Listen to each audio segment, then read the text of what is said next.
There are certain moments on live television that are simply unforgettable in an instant. A single word, an untimely look, or a brief lapse in composure can shatter a career. The night millions of viewers tuned in to watch a routine political debate.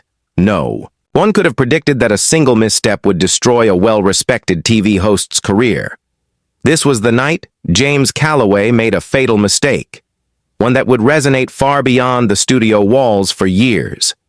James Callaway had been a seasoned TV host known for grilling politicians with tough questions and a no-nonsense approach. He'd earned a reputation as a formidable broadcaster holding power to account, with sharp analysis and a direct approach.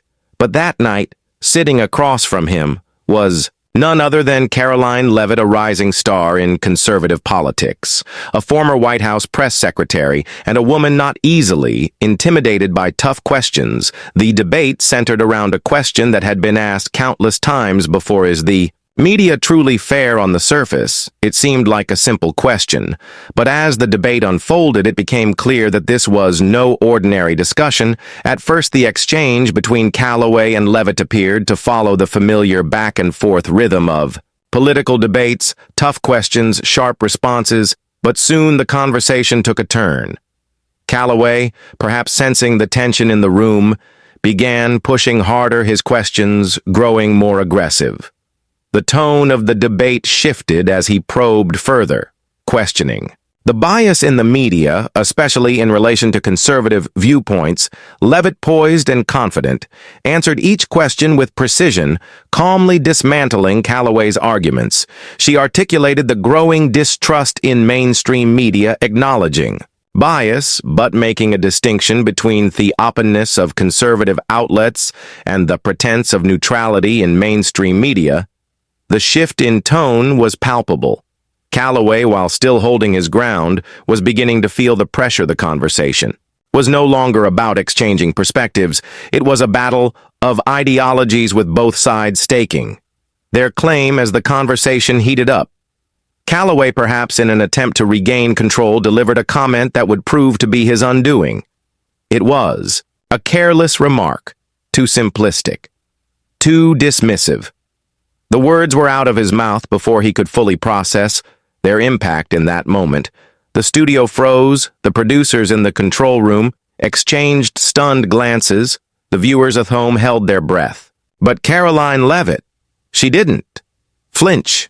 She didn't raise her voice with a calm demeanor. She simply asked, "Would you like to clarify?"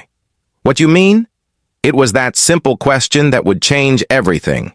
In an instant, the situation had escalated from a tense political debate to something far more significant. The clip of this exchange spread like wildfire across social media within hours. Hashtags demanding Callaway's firing were trending. Sponsors began pulling their ads. The network was thrown into crisis mode. By the following morning, a statement was issued.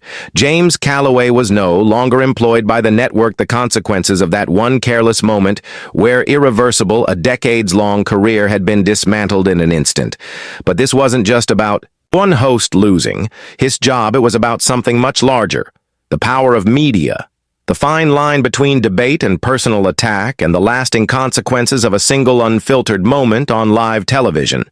James Callaway's career had come to a shocking halt, but the real storm began when the public reaction started to pour in social media. Often a double-edged sword exploded with a mix of condemnation and support. People from all sides of the political spectrum weighed in.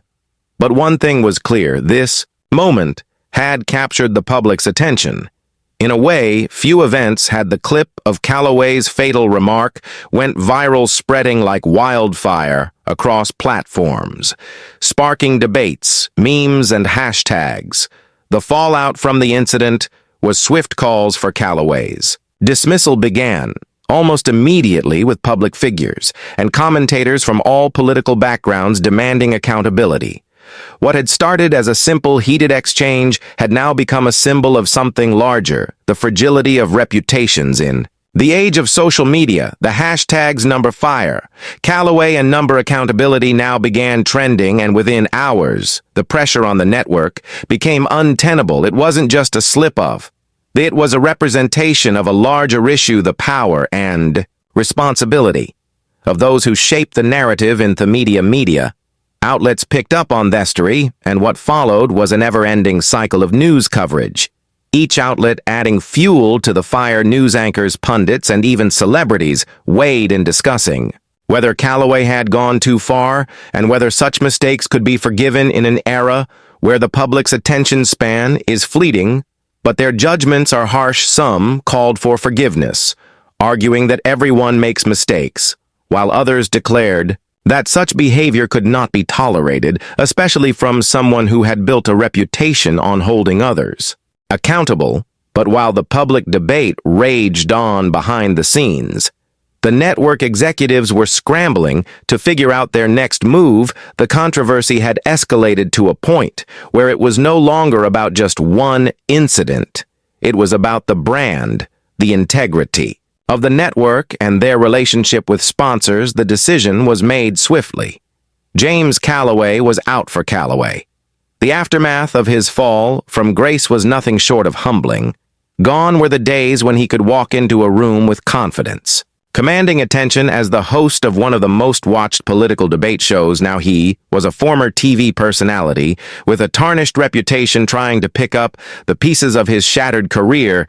In the following weeks, the media continued to dissect every moment of the incident. Callaway's mistake became a case study, an example of how even the smallest of missteps could lead to irreparable damage. The 24-hour news cycle was relentless, feeding off every ounce of speculation and public outcry. Callaway was silent for the most part, choosing to stay out of the media spotlight as he navigated the fallout. His silence only fueled the frenzy, leaving room for even more speculation. Then came the inevitable interview.